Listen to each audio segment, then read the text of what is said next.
Now it's my great pleasure to introduce Krysta Svore, our opening keynote presentation, Shifting Left to Scale Up, Shortening the Road to Scalable Quantum Computing. Krysta is General Manager, Quantum Software and Systems Engineering at Microsoft.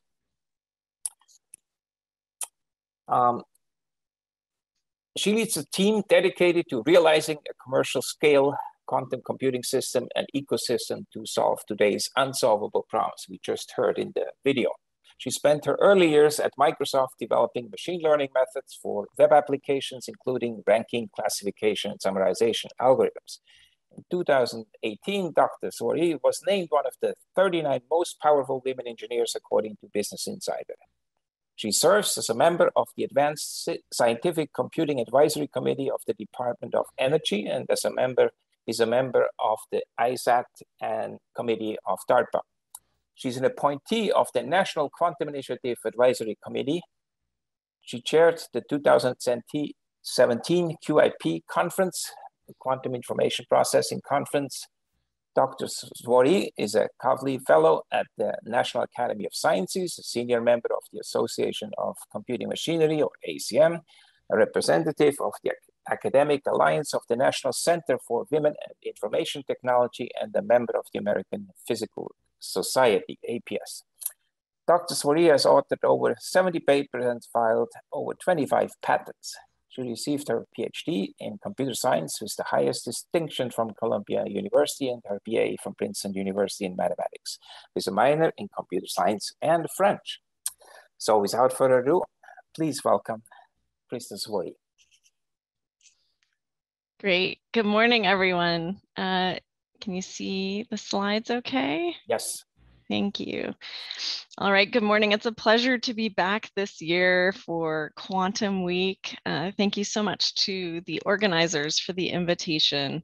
I'm really looking forward to having a conversation with all of you over the next, I think, around 2 hours, around how we can shorten the road to scalable quantum computing. So we all just saw the video, right? We are making the impacts of quantum real, right?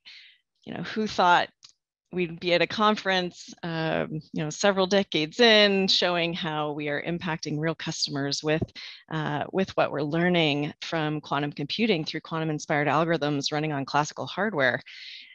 And we need to work together to get to the full promise of quantum computing, which is scalable quantum computing, where we're running a solution that's giving something that we can't do classically, right? Giving a solution we can't achieve classically and running that with the help of quantum acceleration. So I want to talk about that path today.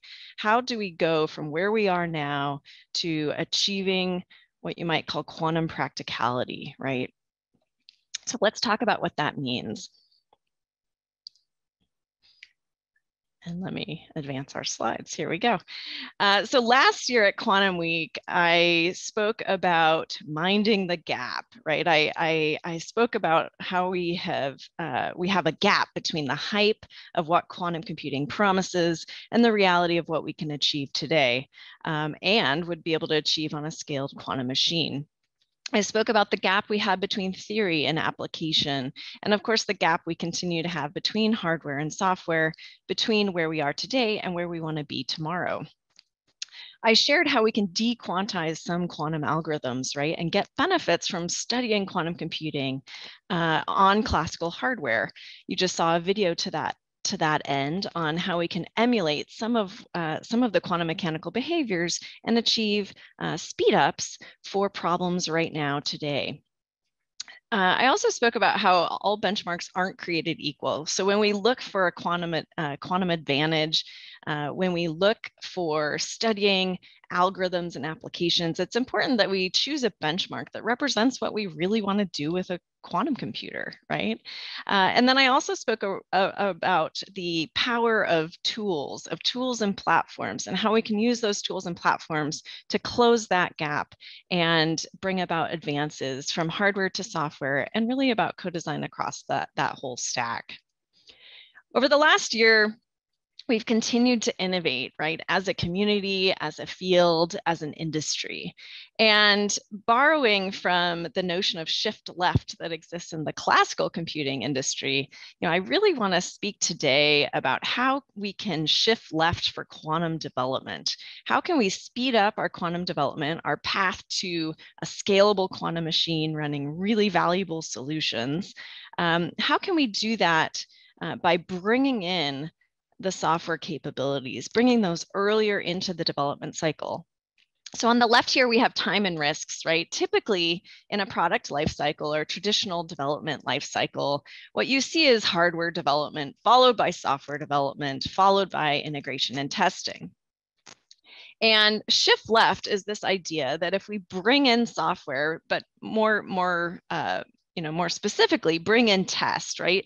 Integrate and test throughout that life cycle of development, of engineering and development, then you should be able to see, to really see a decrease in the time to market. You should see higher quality in terms of the product you're developing, and then also increased revenue, decreased risk, et cetera, right? Less resources put on the problem, and less of a need to redesign the system once you start to integrate.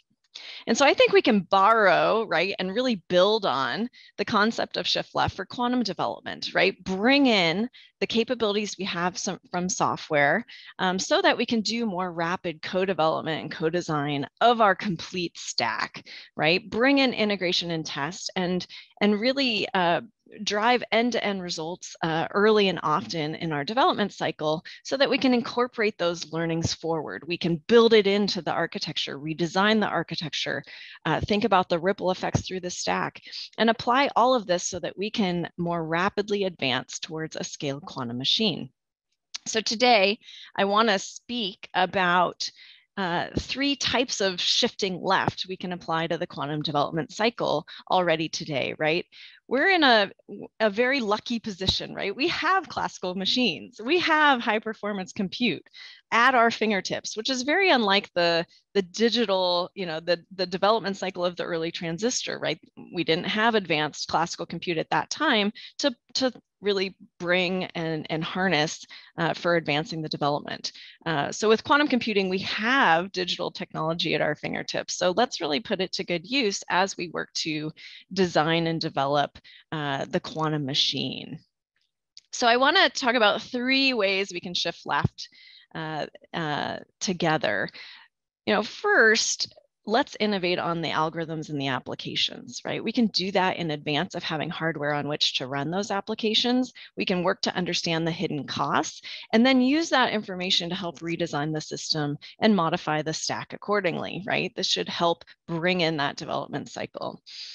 We can work on prioritizing interoperability, right? If there's one thing I think we all know for certain, it's that our field is continuing to mature and evolve, right? The devices we have today are not going to be the devices exactly how they're built today, right? That are going to run that large scale application. There's going to be a journey, an evolution across the complete stack, hardware and software, and the algorithms themselves as we work towards achieving industrial scale. And then we also need to continue to grow a community, a diverse community at that for innovation, right? Where we're innovating across the full stack, across every layer of that system, from the algorithms down to the metal, and bring that innovation together, right? So that we can see this more rapid advance. So let's dig into each of these. So the first one, innovating on algorithms, right? And knowing those hidden costs.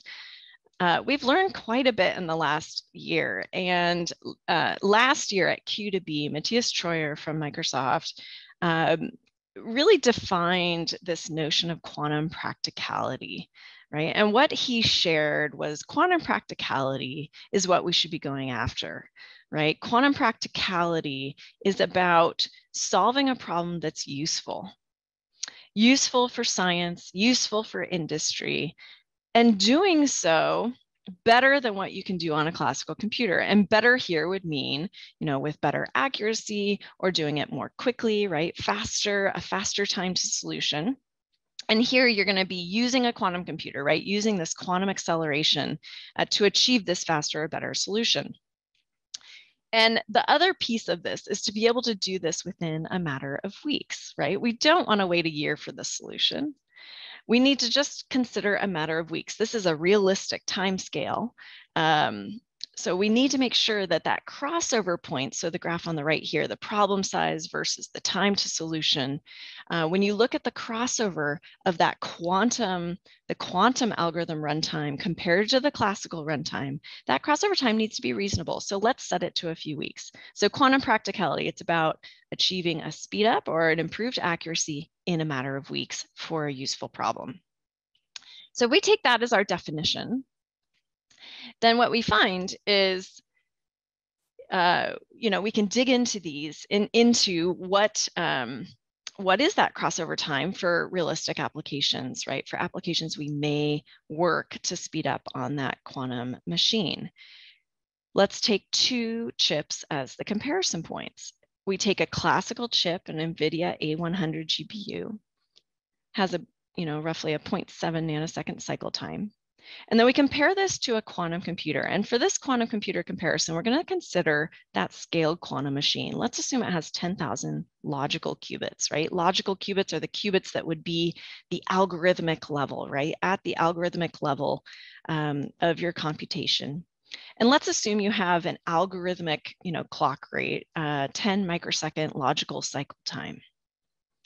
So if we take these 2 chips and compare them, what we find is, and we look at, the operation speed and say the read speed, then what we find is that a quantum computer, right? I think many of us know this, a quantum computer is orders of magnitude slower at both of these tasks, right? So if you consider a logic operation here, again, every operation we're talking about here for the quantum computer is the logical operation. And a logic operation is a Boolean operation, like an and, an or, a not, or a Toffoli operation, right? A Toffoli gate.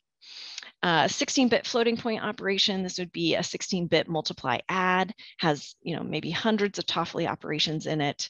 And then of course, reading in data as the final row here in this chart. Well, you can see from these numbers that a scaled logical quantum machine runs several orders of magnitude slower than the classical GPU counterpart. And it reads at a rate of a gigabit a second compared to a GPU read rate of about 10,000 gigabits a second. So once we take these numbers into account, we can then look at, will a quadratic speed up be enough?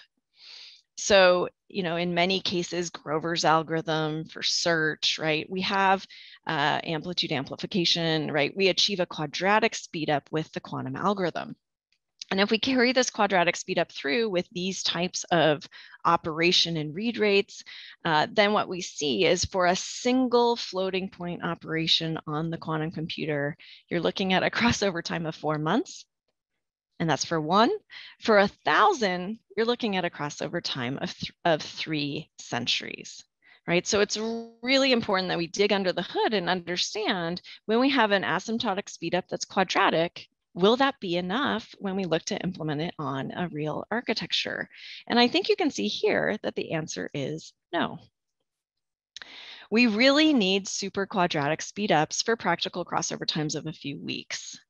So when we take that oracle that's within, within that quantum algorithm, and we start to look under the hood, right? A quadratic speedup, we would only, and for a realistic, roughly 2-week crossover time, that quadratic speedup enables us or affords us only 71 logic operations in that oracle call.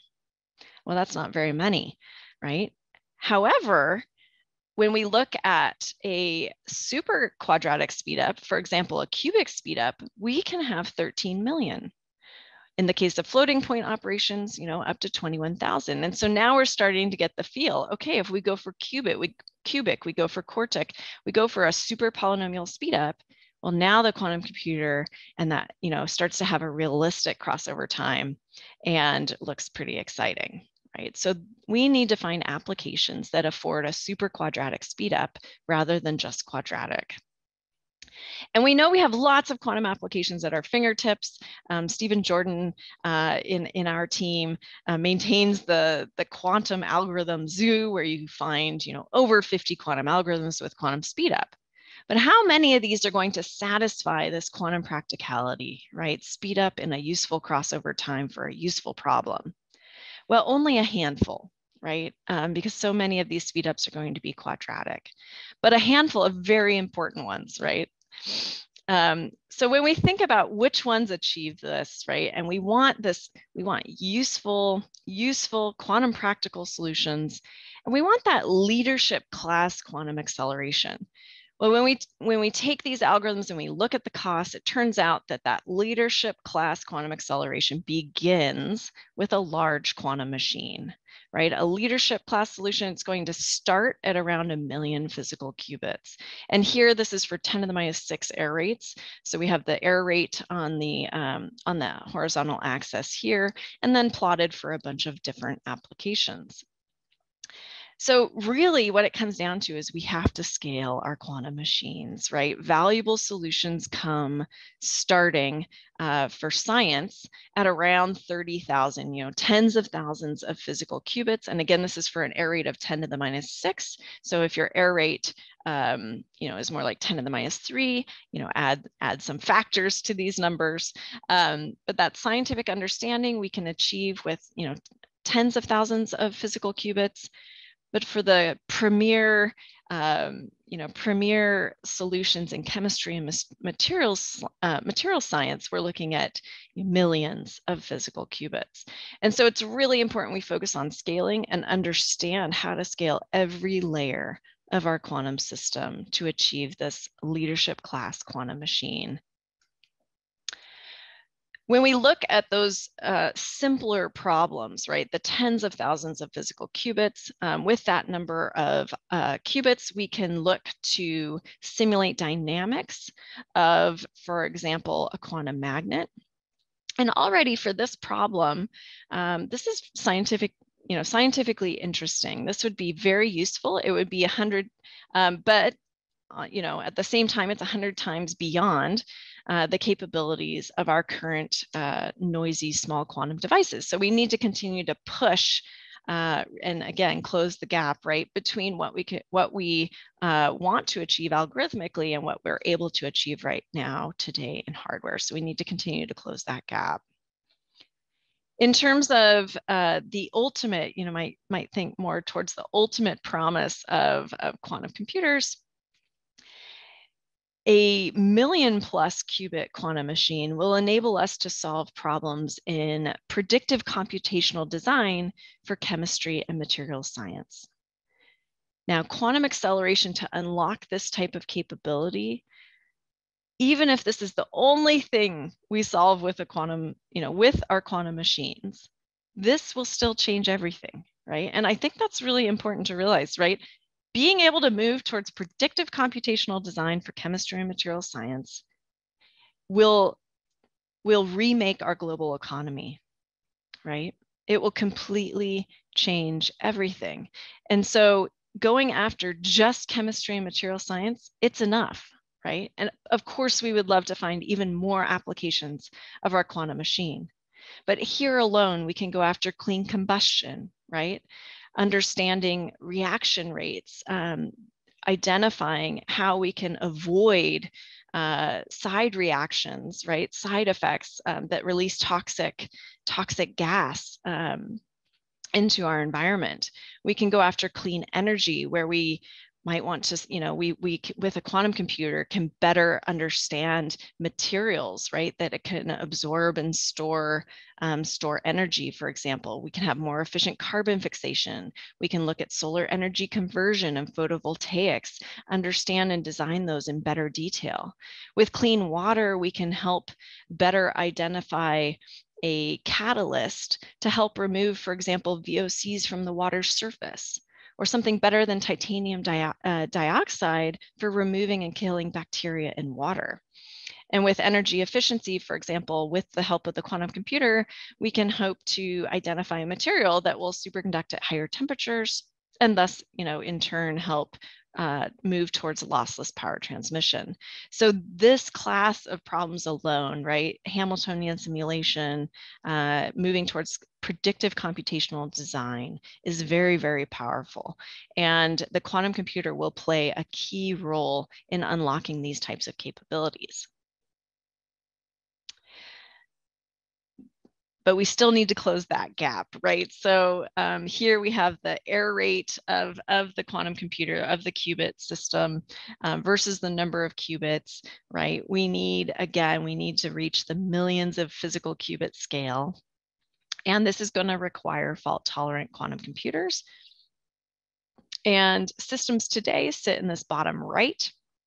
And where we need to get to is the top, the upper left here of this graph, right? So we need to close in, advance our physical systems, but also continue to advance and push on our software stack, our algorithms, optimize the algorithms for the hardware, and really move towards that hardware-software co-design and co-development. So as we think about shifting left, right, to bring this together, one of the things to really think about is interoperability. Because our field is maturing, we need to have interoperability across our tools stack, but also interoperability in another sense. We just walked through the types of applications we want to achieve and run on a leadership class quantum machine. What's important to remember is a quantum machine, a quantum computer, it does not operate in isolation, right? The types of solutions we'll be looking for are extremely hybrid in terms of the compute. So when we take an algorithm, a quantum algorithm, say for quantum chemistry or material science, it's about having both classical compute, right? Then calling into and running a quantum subroutine, feeding back to the classical system to update the calculation, run a new structure, identify a new model, and then sending back to the quantum computer for more information for another round of that subroutine. So there's an intense feedback loop between the classical and the quantum compute. Right. So when we think about interoperability, it's not just interoperability among tools from the quantum community, which is very important. And I'll speak to that in a few moments. But it's also about interoperability of the tools that come, and enable that leadership class calculation on the classical side and the quantum side. A quantum computer is an accelerator, it's a coprocessor, it needs to work hand in hand with our high performance compute, right? It still needs a supercomputer. We're not going to replace classical digital technology altogether.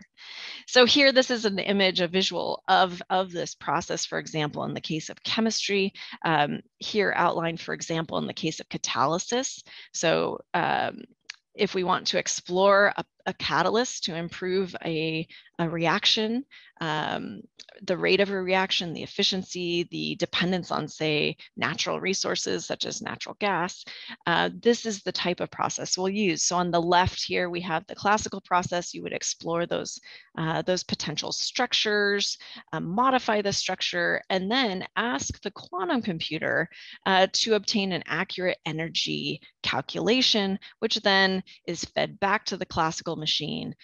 We loop, identify a new structure, and then again, calculate the accurate energy from the quantum computer. So this enables accurate predictions of industrial metrics for catalysis. And this is one example of the type of workflow that we will have on a quantum machine.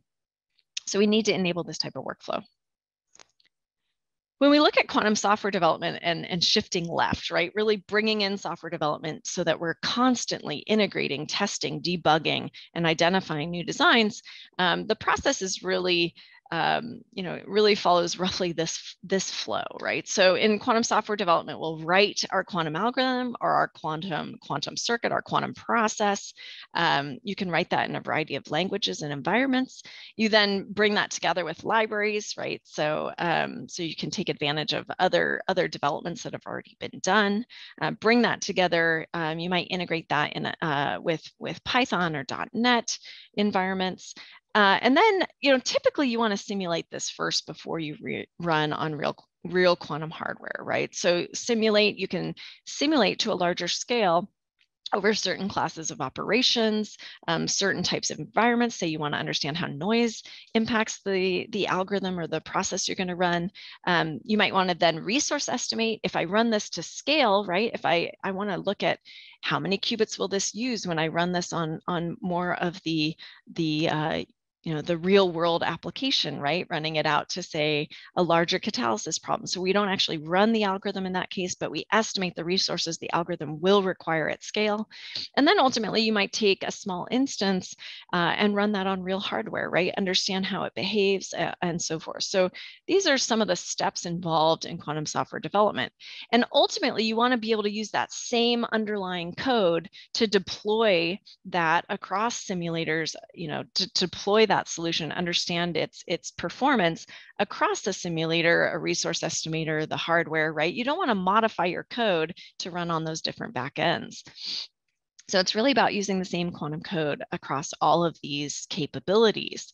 And here, this is what Azure Quantum, we released. Azure Quantum is an open ecosystem for quantum software development, innovation, full stack development in the cloud. And this enables you to exactly perform this type of quantum software development for rapid innovation. So let's dive into this a little bit more. In terms of the Azure Quantum end-to-end quantum stack, right? These development steps that you want to take are all available to you in Azure Quantum. And we have some new features in Azure Quantum that I'm excited about that make this even easier, right? So with Azure Quantum, you can write your code in Q#, which is a high-level language really designed for quantum algorithm development, and you can also use it for quantum circuit development. Also, we have now Circ and Qiskit available in Azure Quantum. And then we have the QDK, the Quantum Development Kit, which is a set of development tools that you can use to write your algorithms and circuits. This can all be run then through Azure Quantum, which brings together a bunch of different potential backends, right? So whether it's quantum simulators, resource estimators, some new types of simulators I'll talk about called the Open Systems Simulator, and then also a variety of quantum hardware right there at your fingertips. We have 3 types of quantum hardware today: IonQ, Honeywell, and QCI, ion trap systems, and superconducting qubit systems. So some new features in Azure Quantum that you probably saw pop out on this previous diagram. We now offer support of Circ and Qiskit Python environments. So we have early access available now. You can use this QR code to sign up for that early access. I think this is a wonderful step. So in support of interoperability, right? The ability to come to a platform and come with your code, if you will, right? Bring your programs forward. You can bring your Circ and your Qiskit programs and now run them through Azure Quantum, enabling you to target, say, the Honeywell system, the IonQ system, the QCI system. So I think this is a huge advance to be able to come with your favorite language and deploy that in Azure Quantum, and you can target a variety of different backends.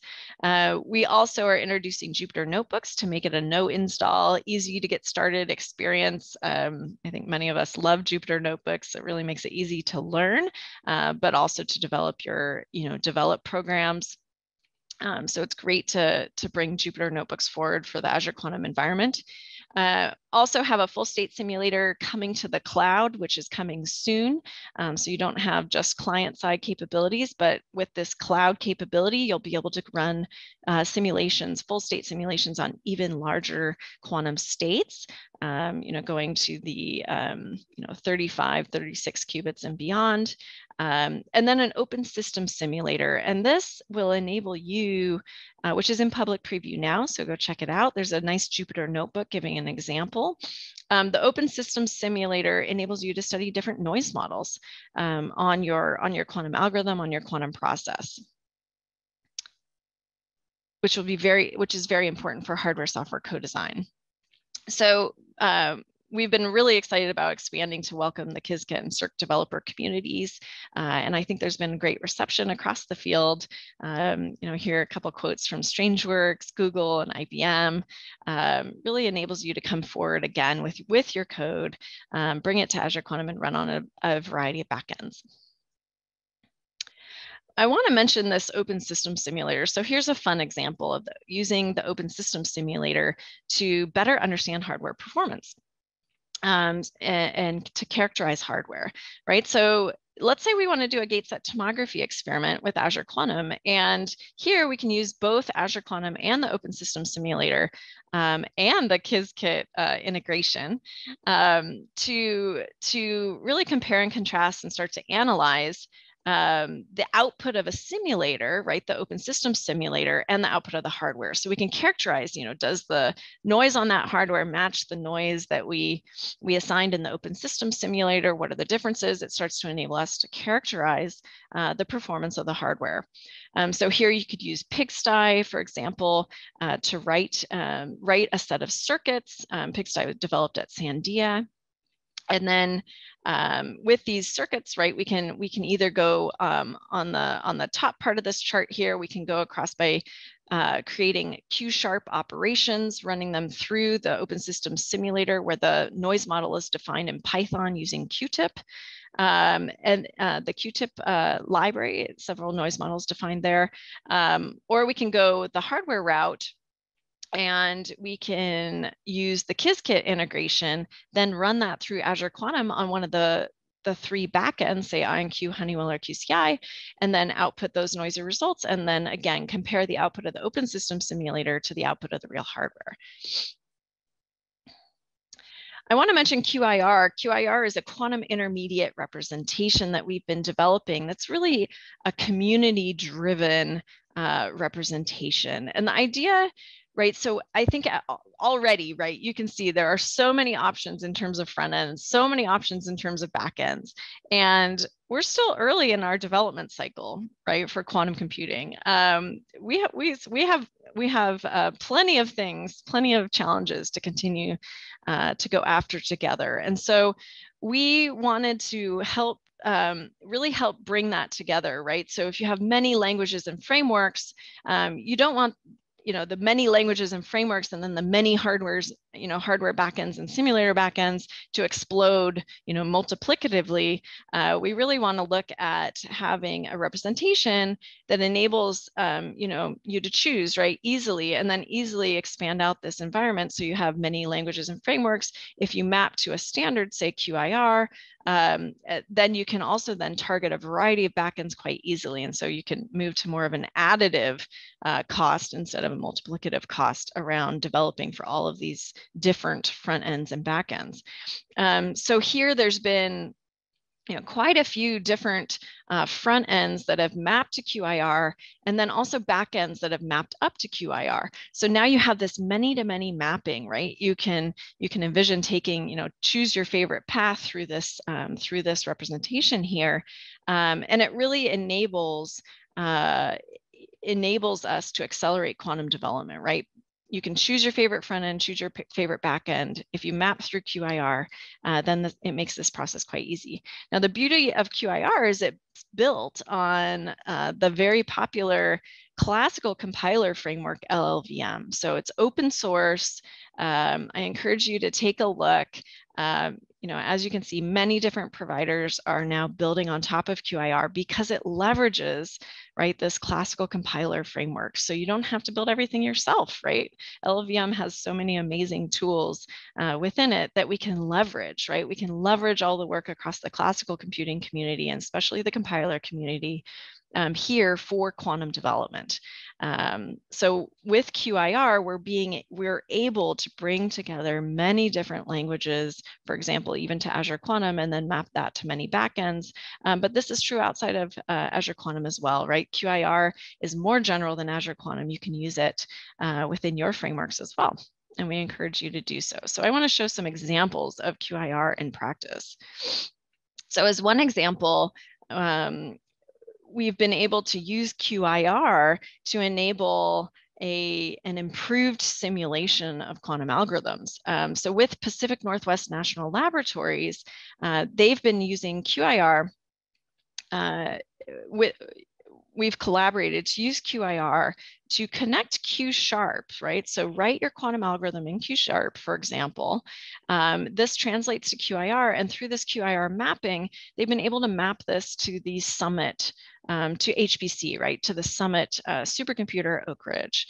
And with this, been able in turn also to improve quantum circuit simulation. They sped up the simulations by an order of magnitude, but this made it, fairly straightforward to deploy Q-sharp programs in simulation on the Summit supercomputer. And again, achieving an order of magnitude speed up in that simulation.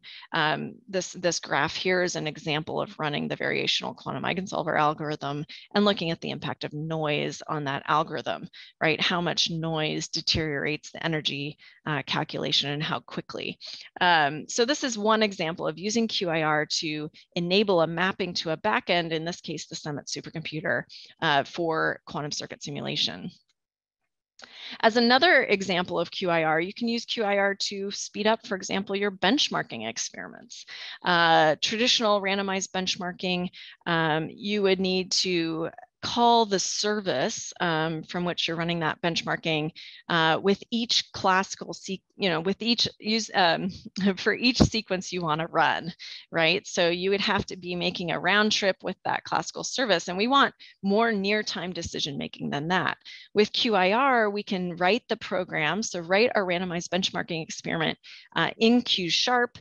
We convert that to QIR, and then the classical decisions, those sequences are actually selected by that QIR instance, by that QIR program that is running on the service side. So this decreases the number of quantum resources, but also the number of round trips between the client and service you have to do, bringing in that time, right? Decreasing the time for this decision making and the number of quantum resources required. So again, QIR, a key capability here, key unlock in accelerating randomized benchmarking. I also want to mention, in terms of shifting left and really bringing in the time to the time to a scalable quantum machine, and we've mentioned hardware, software, co-design a few times, throughout this morning, and here again, right, this interoperability of tools is important so that we also understand the cost, say the cost of quantum error correction. So if we want to enable better hardware design, understanding the software requirements, understanding the cost of error correction is very important. So bringing tools together to enable this, also important. So in understanding how, for example, software and hardware work together, this notion of, also kind of extending this notion of interoperability, here we have a technique to reduce the amount of decoding hardware, right? So the more we can start to understand, how does quantum error correction look on real hardware, right? Use the open system simulators, simulate different noise models, use different techniques to understand how error correction is going to behave on real hardware architectures. In doing this, for example, this shows the cost. The numbers here represent costs of decoding with the service code an instance of RSA of performing Shor's algorithm on a 2048-bit bit instance. And so here the decoding in the standard approach, you would require 20,000 decoding units. You have 10,000 logical qubits required for the 2048-bit RSA with Shor's algorithm. You have 8 terabits a second of bandwidth required, 20,000 decoding units, and you have 10,000 logical qubits. So you're having to really keep, right, 20,000 decoding units running to keep this calculation for Shor's algorithm at this size, with 8 terabits a second of bandwidth required to do so. If we want to reduce the cost of of this decoding procedure, we can look at using different types of decoding. So here, this lazy decoder, what it does is it does a rough first pass, if you will, right, of decoding the computation, the error correction, the syndrome bits. And you can reduce by performing, a lighter weight decode as that first round of decoding, you can achieve 42 gigabit a second bandwidth. And you can reduce the number of decoding units to a few hundred. If your qubits are even better, you can reduce the number of decoding units down to, order 10, and reduce the bandwidth even further. So I think this is a pretty neat result, showing that by looking at the hardware and the software together, we can continue to, reduce the cost of building to scale. Similarly, with hardware software co-design, we can also look at reducing the number of logical errors in a calculation by orders of magnitude by moving to something called soft decoding. So not only can we reduce numbers of decoding units, we can also start to look at what information do we get from the device when we want to perform error correction. And instead of mapping or classifying that information to a 0 or 1 at that physical qubit level, right? When we measure a qubit, if instead we let it be soft, right? We can take a distribution here instead of a hard outcome. Then using that information in the decoder, and here shown for the service code and extending the decoder to handle soft information, we actually can achieve a higher threshold. And in addition, on the right here, if you look at measurement time to qubit lifetime versus the logical error rate coming out, if we increase the measurement time at the physical qubit level, we can achieve 1,000 times fewer logical errors. So what's interesting here in terms of understanding that software hardware co-design piece, how it operates together, if you were to try to optimize just for the physical qubit measurement time, you would achieve a different result and actually get more logical errors. So the right thing to do is actually to optimize, of course, for the logical error rate you want. And you find that you can handle faster measurement times at the physical level. So soft decoding increases the threshold, and we can reduce the number of logical qubit errors by actually adjusting how we have the hardware operate, in this case with measurement time. So I think that shows why we need tools, right? In using software, looking at software development, and the interoperability of that software across the stack enables us to incorporate knowledge and learnings across hardware and software to better design our system and our stack for scale.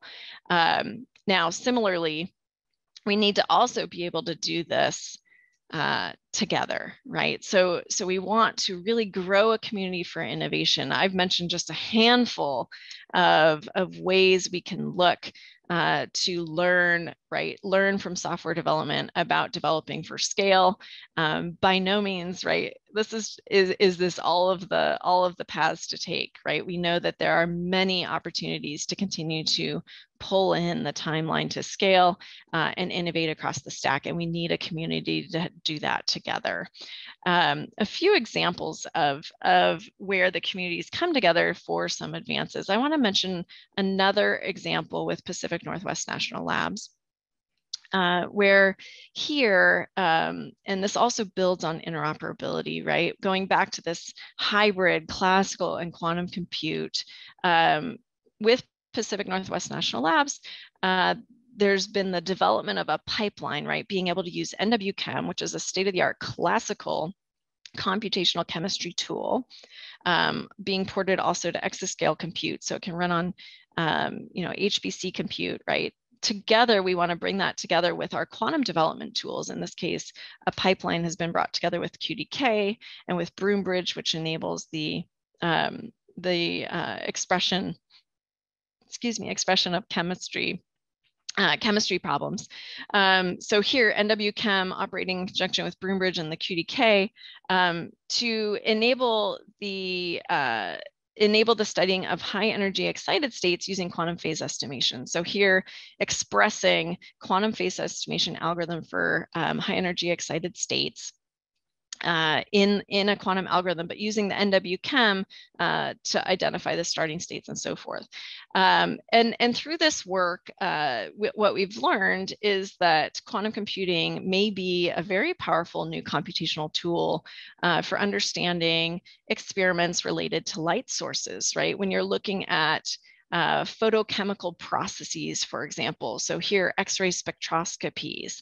Understanding these different light sources is very important, and these bringing these tools together enables understanding what will the quantum algorithms cost, will they be promising for these applications, and here pointing to being able to study high energy states on a quantum computer. So another really interesting application area for furthering science. In addition, in terms of community developments, this is a fun one that has been done in conjunction with Qunasys and ENEOS and Honeywell, all through Azure Quantum. So using the tools, the community came together across Qunasys and ENEOS. Qunasys developed a quantum implementation, a quantum algorithm for computing energy derivatives from a problem that ENEOS had, where here you want to simulate the molecular vibration modes of water and say methanol. So the numbers here are just for water, and you want to run a quantum simulation. So a quantum algorithm using Hamiltonian simulation. Here, instead of the phase estimation algorithm, the algorithm being used is the variational quantum eigensolver algorithm. And so they used a classical simulator to optimize the parameters.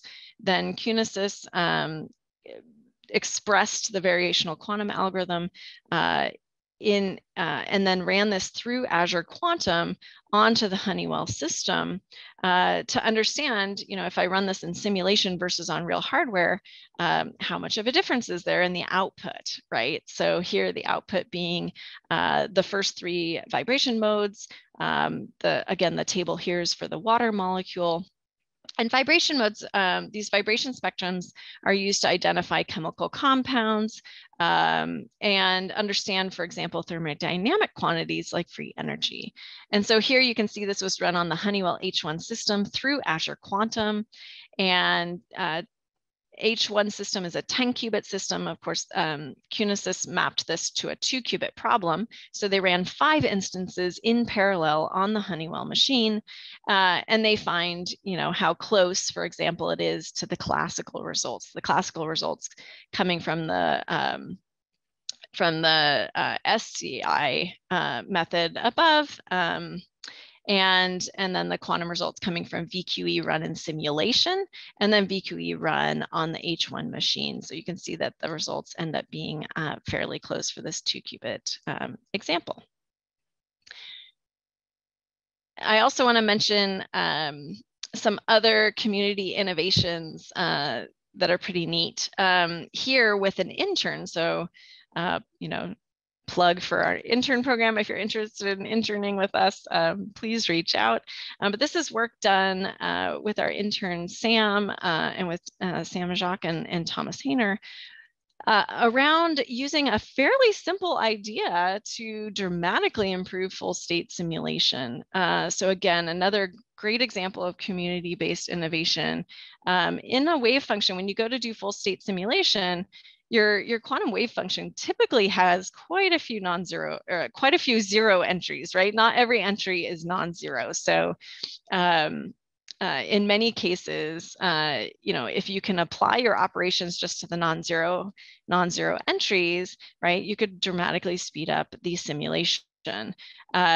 So their idea was, let's use a hash map, right? Let's take that quantum wave function, the quantum state wave function, hash it so that you're left with the non-zero entries. And this enables a dramatic speed up in the full state simulation. So the previous record was using half a petabyte and a 45 qubit, half a petabyte to do the simulation.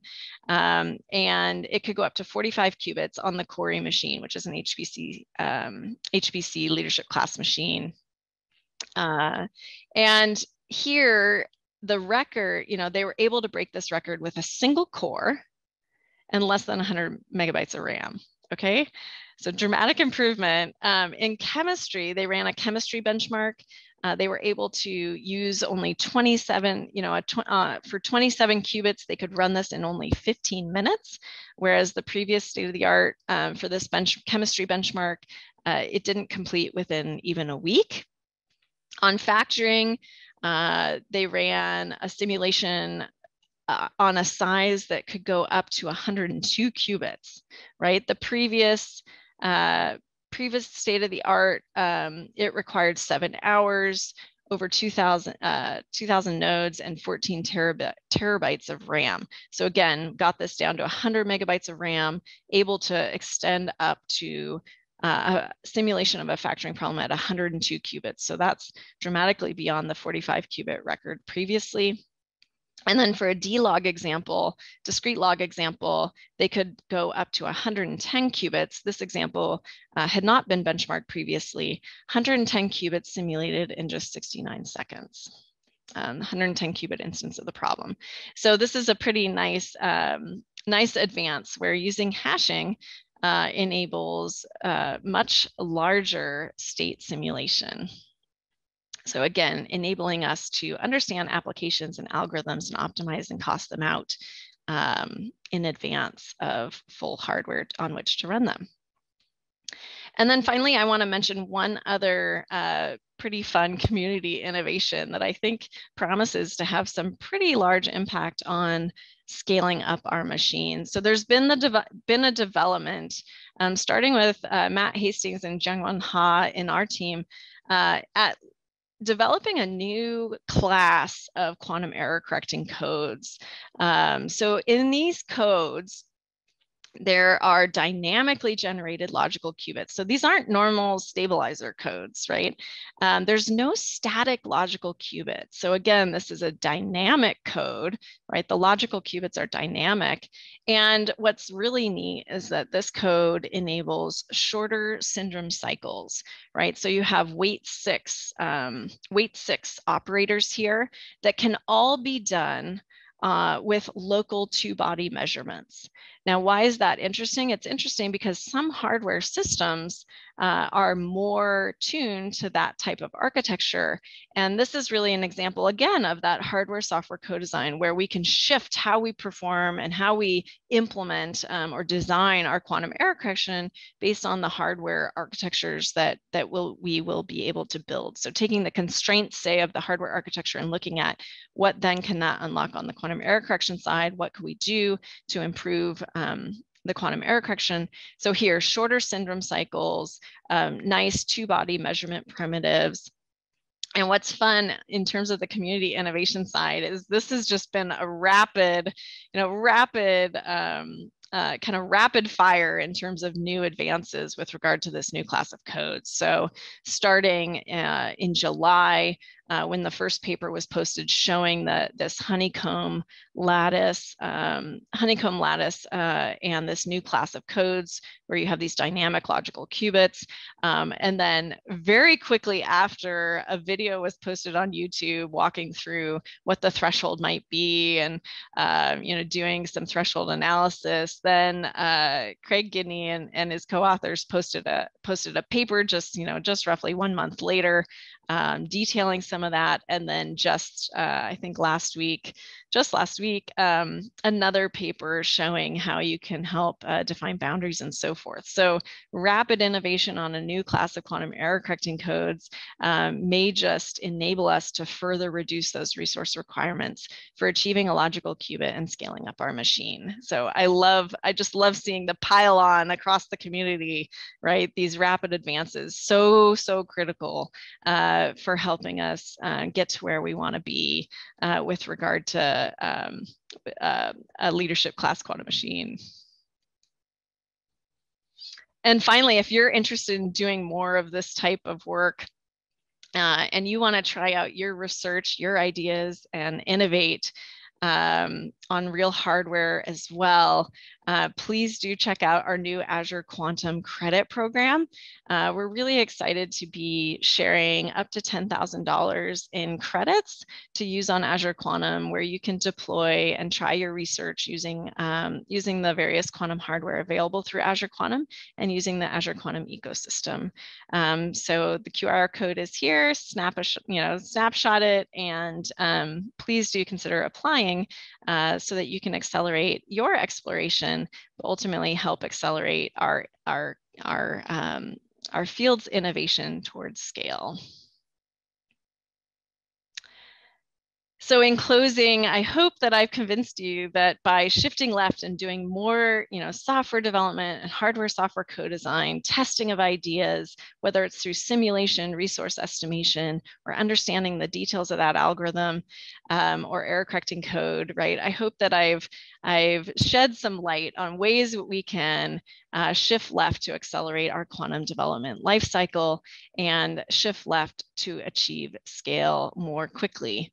So I think in terms of quantum development and shifting left, this really has promise, right? The more we bring in the capabilities of software and integrate, test, debug, and try out ideas on real hardware and compare and contrast, right?